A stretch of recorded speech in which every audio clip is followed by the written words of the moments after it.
Hello प्यारे बच्चों।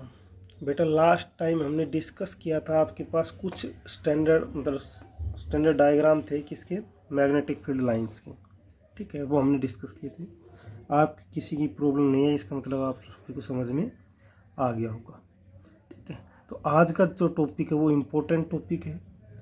ठीक है, टॉपिक क्या है? Force acting on A charge moving in a magnetic field. Moving charge, ध्यान रखना बेटा, मूविंग चार्ज।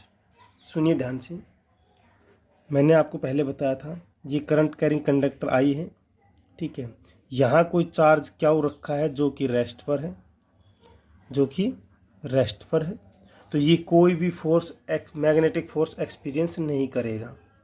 ऐसे ही कुछ बताया था जो मैं बायो सेवर्ट लॉ करवा रहा था। ठीक है, उसके बाद मैंने सेकंड डायग्राम बनाया था कि ये करंट कैरिंग कंडक्टर है, ये क्या चार्ज है, इसको v वेलोसिटी से मूव करवाया तो ये डिफ्लेक्ट हो गया। ये डिफ्लेक्ट हो गया था, ये डिफ्लेक्ट हो गया था। और डिफ्लेक्ट क्यों हुआ था? क्योंकि यहाँ जो फोर्स है वो एक्सपीरियंस हो रहा था, और जो फोर्स था वो कौन सा फोर्स बोल रहे थे, वो हमारे पास मैग्नेटिक फोर्स था। मैग्नेटिक फोर्स था। कौन सा फोर्स है? मैग्नेटिक फोर्स है। तो सुनिए ध्यान से, जब आपके पास चार्ज मूविंग होगा, मूविंग चार्ज होगा, मूविंग चार्ज होगा, तभी आपके पास मैग्नेटिक फोर्स एक्सपीरियंस होगा। ठीक है, तभी आपके पास मैग्नेटिक फोर्स एक्सपीरियंस होगा। ठीक है, तो सुनिए ध्यान से। अब इसका हमें पढ़ना क्या है इसमें? हमें एक तो उस फोर्स की वैल्यू निकालनी है, जो मैग्नेटिक फोर्स एक्सपीरियंस हो रहा है उसकी वैल्यू निकालनी है, और उसकी डायरेक्शन निकालनी है कि वो किस डायरेक्शन में वो फोर्स लग रहा है। ये दो काम अब हमने करने हैं। ठीक है, इससे पहले हमने क्या पढ़ा है? इससे पहले हमने बायोट सेवर्ट लॉ पढ़ा था, और बायोट सेवर्ट लॉ की हेल्प से हमने मैग्नेटिक फील्ड की वैल्यू निकाली थी, और उसकी डायरेक्शन हमने राइट हैंड थंब रूल और हमारे पास क्लॉक रूल, जो हमारे पास था, दो रूल थे वहाँ पर। क्वाइल के लिए क्लॉक रूल लगा रहे थे, और स्ट्रेट कंडक्टर के लिए हम राइट हैंड थंब रूल लगा रहे थे। तो डायरेक्शन उन दो रूल से निकाल रहे थे। ठीक है, और जो फोर्स की वैल्यू है वो हमारे पास मैग्नेटिक फील्ड की जो वैल्यू है वो हमारे पास बायोट सेवर्ट लॉ से निकाल रहे थे। तो फर्स्ट पार्ट में हमने ये कंप्लीट किया था, और सेकंड पार्ट में अब हम क्या करने जा रहे हैं? अब हम जो हमारे पास जो फोर्स, उस मैग्नेटिक फील्ड के कारण जो फोर्स एक्सपीरियंस हो रहा है उसको निकालेंगे, और उसकी क्या डायरेक्शन होगी इसके बारे में हम डिस्कस करेंगे। तो देखिए, आइए, मान लो हमारे पास कोई भी ये इनवर्ड मैग्नेटिक फील्ड है, इनवर्ड डायरेक्शन में मैग्नेटिक फील्ड है। ठीक है, कोई भी मान। ठीक है, ये चार्ज क्या है? ये चार्ज क्या है? ओके, अगर ये रेस्ट में है, अगर ये रेस्ट में है तो कोई भी फोर्स एक्सपीरियंस नहीं करेगा। ठीक है, ये हम पहले बता चुके हैं। ओके, अगर मैं इसको v वेलोसिटी से थ्रो करता हूँ, अगर मैं इसको v वेलोसिटी से थ्रो करता हूँ, तो ये कुछ ऐसा एक्सपेरिमेंटली है बेटा। ये सुनो ध्यान से, ये सारी चीज़ें एक्सपेरिमेंटली है। कुछ ऐसा ये मूव करना शुरू कर देंगे, ऐसा। ठीक है, अब हमें इसकी वैल्यू निकालनी है कि इस पर क्या कितना फोर्स लग रहा है।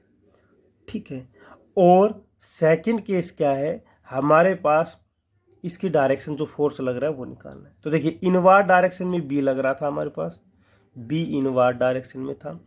क्या वो अगर रेस्ट पर है, यहां ध्यान से देखिए, if Q is equal to rest, F is equal to 0, number 1। ठीक है, क्या वो रेस्ट पे, क्या वो मूविंग होना चाहिए? चार्ज जो है पॉजिटिव चार्ज, चार्ज मूविंग होना चाहिए, ये ध्यान रखना। ठीक है, पॉजिटिव चार्ज लिखिए यहाँ। ठीक है, चार्ज मूविंग होना चाहिए। ओके, अगर नेगेटिव चार्ज हुआ तो क्या होगा सर? ये पॉजिटिव चार्ज के लिए ये डायरेक्शन में मान लो, तो नेगेटिव क्या होगा, नेगेटिव के लिए उल्टा करते हैं, मूव करवा देंगे, ठीक है, नेगेटिव के लिए उल्टा मूव करवा देंगे। ओके, ये एक्सपेरिमेंटली देखा हमने कि जब रेस्ट पे चार्ज था तो भी फोर्स क्या था, 0 था। सेकंड, जब हमारे पास मैग्नेटिक फील्ड की डायरेक्शन और वी की डायरेक्शन, वी मीन्स जो चार्ज मूव कर रहा है, दोनों की डायरेक्शन सेम हो, सेम डायरेक्शन का मतलब थीटा 0 डिग्री, दोनों पैरेलल हो, ठीक है, तो वहां उस केस में भी F0 आया हमारे पास। थर्ड, जब एंटी पैरेलल हो, ये B और ये V हो, तो भी हमारे पास F0 आया, ठीक है। तो इसका मतलब ये था कि भाई ये मान लो B है आपके पास, ठीक है, तो V अगर ये है किसी एंगल थीटा से, देखिए सुनिए ध्यान से बेटा, B की डायरेक्शन ये है, V की डायरेक्शन एंगल थीटा से है, तो इसके बाद कुछ अलग ही रिजल्ट आया, किसका, मैग्नेटिक फोर्स की वैल्यू कुछ अलग ही आई। जब दोनों सेम डायरेक्शन में थे तो मैग्नेटिक फोर्स Fm लिखिए यहां, magnetic force Fm Fm Fm। जब हमारे पास दोनों सेम डायरेक्शन में थे तो भी Fm की वैल्यू 0 आई, Fm का मतलब मैग्नेटिक फोर्स। एंटी पैरेलल थे तो भी हमारे पास क्या आई, 0 वैल्यू आई। लेकिन जब कुछ एंगल थीटा था उनके बीच में तो हमारे पास मैग्नेटिक फोर्स की वैल्यू कुछ डिफरेंट आई, अलग आई। तो इसका मतलब ये हुआ कि जो हमारे पास हमने एक्सपेरिमेंटली हम जो देख रहे थे उससे हमें क्या कंक्लूजन निकला, उससे हमें कंक्लूजन निकला कि जो Fm है, जो हमारे पास मैग्नेटिक फोर्स है, magnetic force is directly proportional to B, magnetic field, strength of magnetic field, strength of magnetic field, ठीक है। सेकंड में is directly proportional to V, जिस वेलोसिटी से, V का मतलब है velocity of the moving charge, velocity of the moving charge V, ठीक है, is directly proportional to the angle of, is directly proportional to the angle of, angle between V and V with sine, sine का मतलब है sine theta. देखिए V और B के बीच में जो एंगल है उसके डायरेक्टली प्रोपोर्शनल होगा और साइन थीटा के साथ।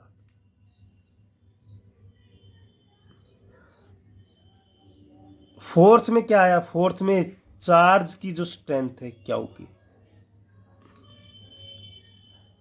चार इक्वेशन आई हमारे पास। चार कौन कौन सी बनी बेटा, एक तो ध्यान से समझना बेटा इस टॉपिक को।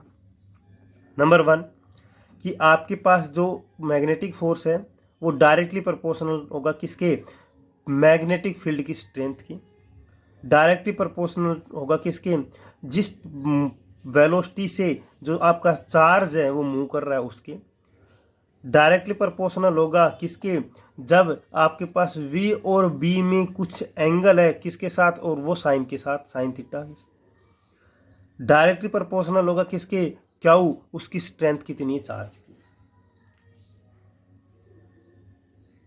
ठीक है, चार्ज की वैल्यू कितनी है उसके डायरेक्टली प्रोपोर्शनल होगा। जब हम चारों इक्वेशन को कंबाइन करते हैं, जब हम चारों इक्वेशन को कंबाइन करते हैं तो हमारे पास फाइनल रिजल्ट है वो आता है F directly, Fm directly proportional to B Q V sine theta, B Q V sine theta, okay. जब हम प्रोपोर्शनलिटी कांस्टेंट हटाते हैं तो सबकी वैल्यू को सोल्व करके प्रोपोर्शनलिटी कांस्टेंट की वैल्यू हमारे पास 1 आ जाती है, और ये जो वैल्यू आएगी वो हमारे पास क्या आएगी, वो आएगी V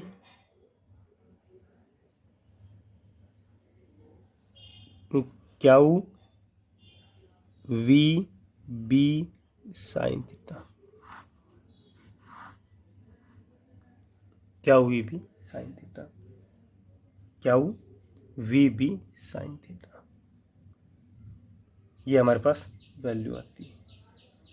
ठीक है, ये हमारे पास क्या आती है, वैल्यू आती है।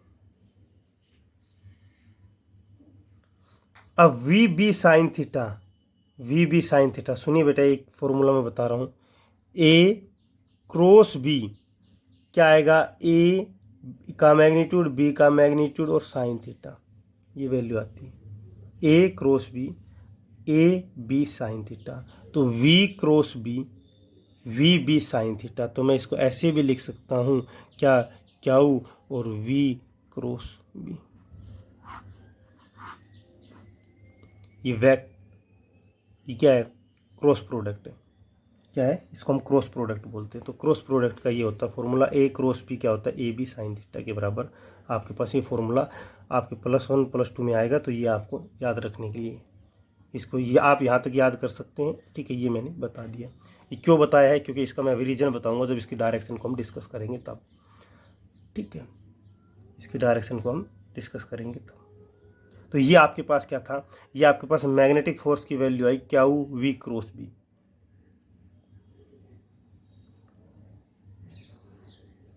ठीक है, तो अब देखिए, अब आपके पास आपको ये पता चल गया कि जो एफ है, एफ एम है, एफ एम 4 पॉइंट पर। अब आप देखिए इस फॉर्मूले पर आइए, इस फॉर्मूले पर आइए, इस पर आते हैं कि सर जो हमने कंडीशन शुरू में बताई है, जो हमने शुरू में कंडीशन बताई गई है, ये वाली नंबर 1 2 3 और B0 है, तो आपके पास क्या होगा, तो भी F, if B is equal to 0 F is equal to 0।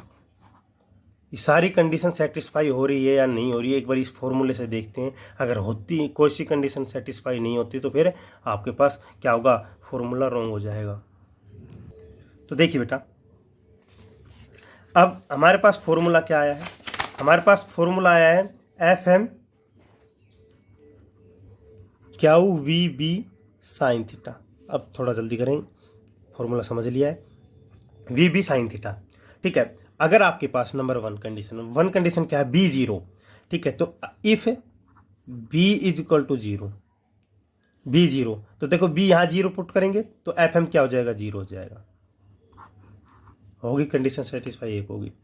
Okay, if V0, अगर V0 है, वेलोसिटी पार्टिकल मूविंग चार्ज है, वो रेस्ट पर है, तो आपके पास देखिए एफ एम क्या आ गया, फिर 0 आ गया। कंडीशन सेकंड भी सेटिस्फाई होगी। अगर आपके पास अब कंडीशन कौन सी बचती है, अब कंडीशन सर ये बचती है कि थीटा की वैल्यू पैरेलल है और एंटी पैरेलल है। ठीक है, तो V और B दोनों पैरेलल है। मीन्स अगर इफ थीटा 0 डिग्री है, थीटा 0 डिग्री, साइन 0 साइन 0 की वैल्यू 0 आ गई, तो क्या आ गया बेटा, ये एफ एम क्या आ गया आपके पास, फिर 0 आ गया। फोर्थ में अगर दोनों एंटी पैरेलल है, तो देखो V, और बेटा मैं लिख क्या रहा हूँ, मैं पैरेलल का साइन -B लिख रहा हूँ, ध्यान रखना -B कर रहा हूँ। ठीक है, -B, कभी ये माफ कन्फ्यूज हो जाए पैरेलल, या फिर आप इसको ये लिखिए, ऐसे लिखिए, आप सिंपल में लिखिए V, ये एंटी पैरेलल और P, ऐसे लिख लीजिए, या नेगेटिव साइन के साथ लिख लीजिए। ठीक है, इफ थीटा 180 डिग्री, तो क्या होगा, देखिए आपके पास एफ एम फिर क्या आ रहा है, 0 डिग्री आ रहा है। आपके पास B0 था, तो भी आपके पास एफ एम 0 है, क्यू की वैल्यू 0 है, चार्ज नहीं है, चार्ज मूव नहीं कर रहा, चार्ज की वैल्यू, मैग्नीट्यूड की वैल्यू 0, तो आपके पास एफ एम की वैल्यू 0 आ जाएगी। ये 3 कंडीशन शुरू की, तो आपको सीधा सीधा पता चल रही है क्यू वी बी, ये अगर इनमें से तीनों में से कोई सा भी 0 होगा तो एफ एम 0 हो जाएगा। लेकिन इसके साथ साथ ये कंडीशन इंपॉर्टेंट थी कि आपके पास जो एंगल है किसके बीच में, V और B के बीच में, एंगल किसके बीच में, V और B के बीच में, वो क्या होना चाहिए, वो भी कुछ ना कुछ एंगल होना चाहिए। वो पैरेलल और एंटी पैरेलल जब आ रहे हैं, आपके पास थर्ड और फोर्थ कंडीशन इंपॉर्टेंट है, अगर वो दोनों पैरेलल और एंटी पैरेलल आ रहा है, तो भी आपके पास एफ एम की वैल्यू है वो 0 होगी। ये MCQ में पूछा जा सकता है आपके पास। डायरेक्ट तो आपको पता ही है कि क्या वी बी साइन थीटा, ठीक है, लेकिन उसके बाद भी एक कंडीशन आपके पास आ रही है कि दोनों पैरेलल नहीं होना चाहिए, दोनों के बीच में वी और बी के बीच में कुछ ना कुछ एंगल होना चाहिए, ये एंगल थीटा होना चाहिए कुछ ना कुछ। तो जब इस साइन के साथ पुट कर रहे हैं तभी आपके पास सारा रिजल्ट है वो क्लियर हो रहा है। आया समझ में सभी को? तो ये आपके पास क्या था, ये force acting on a moving charge in a magnetic field. कोई भी मैग्नेटिक फील्ड है उसमें कितना फोर्स एक्सपीरियंस होगा मूविंग चार्ज के द्वारा, वो हमने उसकी वैल्यू निकाली और वो क्या होते, क्या हुई भी साइन थीटा, क्या हुई भी साइन थीटा होता है, ठीक है। तो ये आपके पास कंप्लीट फोर्स था। उम्मीद है सभी को समझ में आ जाएगा। क्रॉस प्रोडक्ट का एक चीज़ ध्यान रखना, ये क्रॉस प्रोडक्ट बोला जाता है A cross B, A B sine theta. तो V cross B V B sine theta. तो मैंने इस वी बी साइन थीटा को वी क्रॉस बी लिखा है, ये मैं बाद जो नेक्स्ट वीडियो जो आपकी आएगी उसमें पता चल जाएगा क्यों लिखा गया है ये, ठीक है। तो थैंक यू बेटा।